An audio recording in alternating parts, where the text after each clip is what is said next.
Driver साहब एक minute, driver साहब एक मिनट, अभी इसमें आपके साथ कौन है, सीओ है कि वीडियो है? ना सीओ साहब हैं, बोलिए। सीओ साहब है, चलिए ठीक है, आप मिल गए। बड़ी मुश्किल से भगवान मिल जाते हैं लेकिन सीओ नहीं मिला करते हैं। आज हम में सीओ साहब मिल गए हैं। थोड़ा सा 2 मिनट का समय होगा सर? हाँ, बोलिए। सिर्फ 2 मिनट, उतर जाइए। आपके बारे में सुने हैं कि आप बहुत ईमानदार सीओ हैं। किसी ने मुझे फ़ोन पे बताया था। एक आश्चर्यजनक घटना घटा है आपके ब्लॉक में, पता है? कौन सा बताइए? मतलब कि अजूबा कारनामा हो गया है, आपको पता ही नहीं है? पता, घटना तो बहुत होता है, बताइएगा कुछ तब ना। बिहार है, घटना बहुत होता है, इसीलिए जो है आश्चर्य करने की ज़रूरत नहीं है। पता है एगो सरकारी हॉस्पिटल बेच दिया है, सब बेच दिया, वो मुरौल का मामला है। हाँ, ये बिहार है। पहले जो है छोटा मोटा खरीद बिक्री होते रहता था, कुछ दिन से अजूबा घटना हो रहा है। पहले रेलवे इंजन को बेचा गया, उसके बाद एगो पुल को बेचा गया, अब एगो सरकारी हॉस्पिटल को बेच दिया गया है। क्यों बेच दिया गया, कहाँ का घटना है सर? ये मुरौल का है, मुरौल मौजा जमरुआ पंचायत में है। अच्छा, जमरुआ पंचायत में। क्यों बेचा गया है? क्यों बेचा गया इसका जानकारी मुझे नहीं है। वो अच्छा, कितना दिन पहले बेचा गया था? कोई एक 2 महीना हो रहा है। 2 महीना में आपने इतना भी जानकारी इकट्ठा नहीं किया है कि 2 महीना पहले जो है एगो सरकारी अस्पताल का जमीन क्यों बेच दिया गया? सरकारी अस्पताल का जमीन रहेगा तब ना। हाँ। अस्पताल वाला से मांगिए कि उसके पास क्या साक्ष्य है। हाँ। मेरे यहाँ अस्पताल के नाम से कोई जमीन नहीं है। अस्पताल के नाम से मुरौल कोई जमीन नहीं है, लेकिन वहाँ पे प्राथमिक स्वास्थ्य केंद्र था कि नहीं था? भाई बिल्कुल बना हुआ, अभी भी बना हुआ। अच्छा, ये बताइए कि जो सरकारी अस्पताल को बेच रहा है उसके ऊपर कार्रवाई होना चाहिए कि नहीं होना? बिल्कुल होना चाहिए। जो हॉस्पिटल को खरीद बिक्री किया उस पर भी कार्रवाई होना चाहिए। ये तो कमाल का बात देखिए कि हॉस्पिटल का खरीद बिक्री, वो भी सरकारी अस्पताल का खरीद बिक्री हो रहा है, और वो भी बिहार के मुजफ्फरपुर के कुडनी ब्लॉक में हो रहा है सरकारी अस्पताल का खरीद बिक्री। अच्छा, ये बताइए कि जो बेचा है उसका नाम हम पता है? नाम तो पता है, 3 आदमी मिल के लिया है। लेडीज, एक लेडीज भी है। लेने वाले का क्या गलती है? बेचने वाला का नाम बताइए ना। लेने वाला भी है, उसका नाम। प्रेशर हॉर्न बेचने वाले पे कार्रवाई नहीं होता है, प्रेशर हॉर्न लगा लेने वाले पे कार्रवाई होता है। बीमल खाने वाले पे कार्रवाई हो जाता है, बीमल बनाने वाले पे कार्रवाई नहीं होता। जाके मुंबई में बीमल खा के थूकिए तो थोड़ा सा फाइन हो जाएगा, लेकिन उस पर नहीं। तो खरीदने वाला तो बेचारा गरीब था, नहीं जानकारी था। बेचा कैसे है और किस प्रकार से बेचा है, उसके बारे में बताइए। बेचा है वो अपने आप को बता रहा है कि जो जिनके रैयत के नाम से ज़मीन है वो नावल्द मर गया, उसका पोता बनकर बेचा है। पोता बन के बेचा है। तो पोता बन के जब वो बेच रहा था सरकार के सरकारी अस्पताल का सरकारी जमीन को, उस समय सरकार के सरकारी कार्यालय में सीओ साहब और जिला में जो रजिस्ट्रार महोदय थे वो क्या सोए हुए थे? बेचने में सीओ का उसमें कोई रोल नहीं होता, खरीद बिक्री में नहीं होता। जब हमारे पास दाखिल खारिज के लिए आता है तब हम लोग जांच करते हैं। बेचने में सीओ का कोई रोल नहीं है। कोई रोल नहीं। चलिए, यहाँ पे नरेंद्र मोदी जी भारत रत्न एक छोटा सा सर को दीजिए, क्योंकि इन लोगों का कोई योगदान नहीं होता है खरीद बिक्री में। ये लोग कभी भी किसी भी जनता को परेशान नहीं करते हैं, खाली दाखिल खारिज में थोड़ा बहुत परेशान करते हैं, उसके अलावा नहीं परेशान करते हैं। चलिए ठीक है, बिक गया जमीन, अब जमीन वापस होगा कि नहीं? वापस होगा कि नहीं होगा ये तो स्कूल भगवान बताएंगे, स्कूल वाला जानेंगे। लेकिन मेरे यहाँ हमको जानकारी जैसे हुआ उसको जांच हम करवा रहे हैं, और ये हमारे यहाँ दाखिल खारिज रिजेक्ट हो गया है। आपके यहाँ दाखिल खारिज रिजेक्ट हो गया है, और यहाँ पे सारा ईमानदारी से आप काम कर रहे हैं? बिल्कुल कर रहे हैं। अब तो मेरा ऑनलाइन सिस्टम है, ऑनलाइन में। और आपके ब्लॉक में आपके अंडर में कोई दलाल उलाल नहीं रहता है? सब मेरे यहाँ कोई नहीं रहता है। कोई नहीं रहता है, एकदम नहीं, बिल्कुल नहीं। अब यहाँ के लोग बताएंगे कि इस ब्लॉक में दलाल है कि नहीं, आप लोग कमेंट करके जरूर बताना। अच्छा, ये बताइए सर, ये सरकारी अस्पताल बेचना ये किस प्रकार का घटना है? छोटा है, बड़ा है, और बड़ा है, या सबसे बड़ा है? बहुत बड़ा घटना है, चूँकि बिल्डिंग वहाँ भवन बना हुआ है। बेचने वालों को भी जानकारी था, खरीदने वाला को भी जानकारी है कि वहाँ बिल्डिंग बना हुआ है। बेचने वाला का भी गलती है और ये खरीदने वाला को, दोनों का गलती है।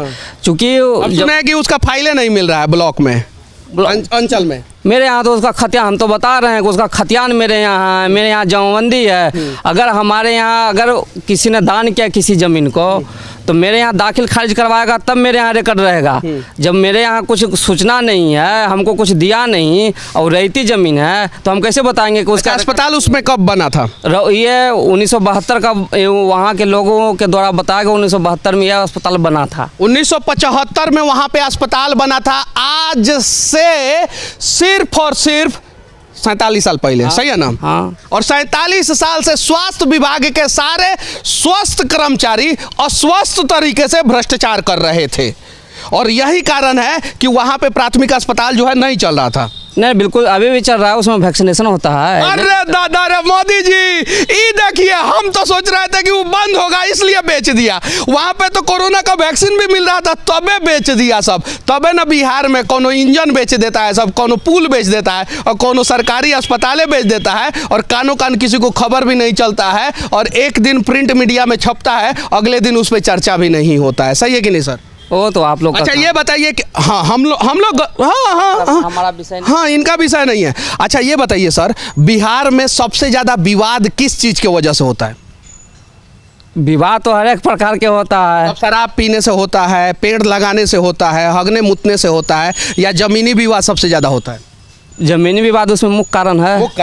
मुख्य कारण बिहार का जमीनी विवाद है, और जमीनी विवाद में बिहार के लगभग 50% परिवार उलझे रहते हैं। जमीनी विवाद का समाधान कहाँ से होता है सर? जमीनी विवाद रैयती है, सरकारी है, उसमें तो देखना प्रकार क्या है। मतलब समाधान का पहला दरवाजा कौन सा है? भूमि, हम लोग का थाना दिवस होता है। समान का सरकार उसका मतलब कि समाधान का पहला दरवाजा कौन सा है? पहला दरवाजा अंचल होता है। और अंचल का मुखिया कौन होता है? अंचल अधिकारी होते हैं। और अंचलाधिकारी अभी मेरे साथ कौन है? हम पंकज कुमार। आप हैं, चलिए ठीक है। बिहार के अंचलाधिकारी अगर सुधर जाएंगे तो बिहार का सबसे बड़ा समस्या का समाधान हो जाएगा, जो जमीनी विवाद के रूप में उभर के आता है, और उसमें मर्डर भी होता है। यानी कहने का मतलब है कि कहीं नहीं तो कहीं बिहार सरकार को अंचल सुधारने की जरूरत है, ब्लॉक सुधारने की जरूरत है, क्योंकि जब तक ब्लॉक और अंचल नहीं सुधरेगा तब तक बिहार का स्थिति नहीं सुधरेगा, क्योंकि बिहार के गांवों का विकास का रास्ता जो है ना, वो यही ब्लॉक से होकर गुजरता है। सर आपसे मिलने के लिए 2 दिन से लोग परेशान हैं, जैसे 100% गलत। अच्छा ठीक है सर। मैंने अभी तो 12 बजे निकला है, और कल भी मैंने दिन भर बैठा है। ये बिल्कुल गलत बात है। अगर कोई कहता है कि सीओ साहब नहीं मिलते तो बिल्कुल गलत है। वो आएंगे 5 बजे के बाद, 5 बजे के बाद सीओ बैठा रहेगा। ऑफिस आवर में आए, हम 10 से 5 बजे तक बैठते हैं लगातार। 10 से 5 बजे तक आप लगातार बैठते हैं सर। यहाँ के जितने भी लोग हैं जो इस वीडियो को देख रहे हैं, उनसे कह देना चाहता हूं कि 10 से लेके 5 बजे तक सीओ साहब लगातार बैठे रहते हैं। 10 से 5 के बीच में आइएगा, आप लोगों का 100% काम होगा। 5 के बाद आइएगा तो नहीं काम होगा। चलिए ठीक है। अच्छा आप 10 से 5 के बीच में बैठते हैं, 10 से 5 के बीच में सभी सीओ बैठते होंगे? नियम तो ये है, सरकार का तो गाइडलाइन यही है। चलिए सरकार का गाइडलाइंस बिहार के लोगों ध्यान से लिख लो कि 10 से 5 बजे सीओ बैठे रहते हैं। अच्छा ये बताइए सर, कभी कभी आप लोग विधायक के एस्कॉर्ट में, कभी कभी जिला में मीटिंग को चले जाते हैं, तो उस समय लोगों को परेशानी होती है, तो उसका नोटिफिकेशन आप लोग जारी करते हैं कि नहीं? वो तो सरकार का, अभी मान ली 10 मिनट पहले हमको आएगा कि चल जाइए, वाई वास कर पहुंचा दीजिए, तो नोटिफिकेशन थोड़े होता है। नोटिफिकेशन नहीं होता, बिल्कुल नहीं। जबकि इसका नियम होना चाहिए। बिहार के अलावा किसी भी आप राज्य में चले जाएं, वहाँ पे सीओ जो है ना, किसी को मतलब कि गार्ड के रूप में नहीं काम करता है किसी नेता के। ऐसा नहीं जानते तो बिहार सरकार का काम है। वो सरकार जो हमको काम देगी, जो हमारा जो बड़े प्रभारी हमको जो कहेंगे हम करेंगे। अच्छा ये बताइए, सीओ का मुख्य काम क्या होता है सर? भूमि विवाद देखना, अंचल का काम, जाति आवासीय देखना। जाति आवासीय, भूमि विवाद, ये 3 काम मुख्य काम तो यही है। मुख्य काम। आपदा के समय में आप लोग सुपरमैन बन जाते हैं। आपदा भी है, अंचल के अंदर में आपदा है। आपदा अंचल के अंदर है तो फायर फाइटिंग की गाड़ी भी अंचल के अंदर रहती होगी? नहीं, वो तो हमने मंगवाया है, अभी तो मेरे ही अंडर है। अभी आपके अंडर। 1 मिनट सर, 1 मिनट का समय। आइए देखिए, बिहार में लगातार गेहूं के खेत में जो है आग लग रहा है कि लगाया जा रहा है, उसकी जानकारी जो है आज इस ब्लॉक से मैं आप लोगों को दूंगा। यहाँ पे एक बहुत आधुनिक ब्लॉक है, देख सकते हैं। ब्लॉक के रास्ते में भ्रष्टाचार हुआ है, देखिए, ये ध्यान से देखिए।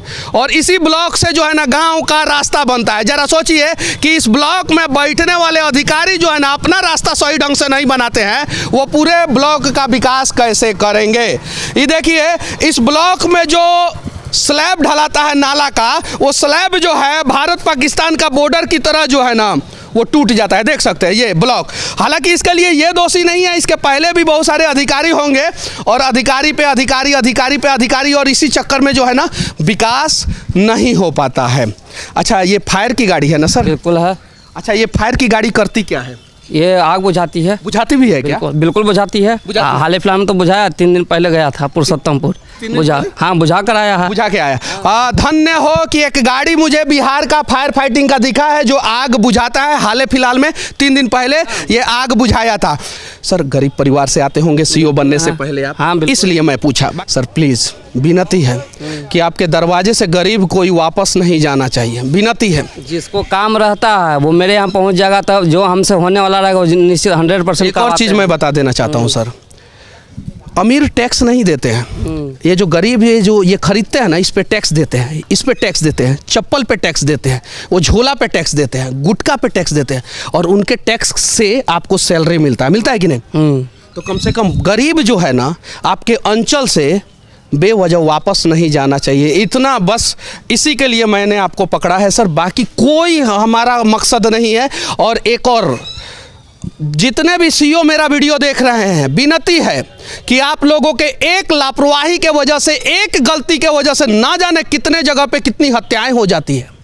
आप लोग समझिए अपने पद की गरिमा को, कुर्सी को, क्योंकि किसी के खून पसीना का टैक्स जो है ना वो आपको सैलरी के रूप में मिलता है, और सरकार आपको 4 व्हीलर देती है, एक डंडा वाला गार्ड देती है, देखिए वो डंडा लेके खड़े हैं वहाँ पे, एक ड्राइवर देती है, एक बढ़िया पद देता है और सारा व्यवस्था देता है। उसके बावजूद भी आपकी एक लापरवाही के वजह से ना जाने कितना बड़ा और कितने लोगों का परिवार उजड़ जाता है। विनती है आप लोगों से कि कम से कम ईमानदारी पूर्वक काम करने का प्रयास करें और बिहार को विकसित बिहार बनाने का प्रयास करें। जय हिंद।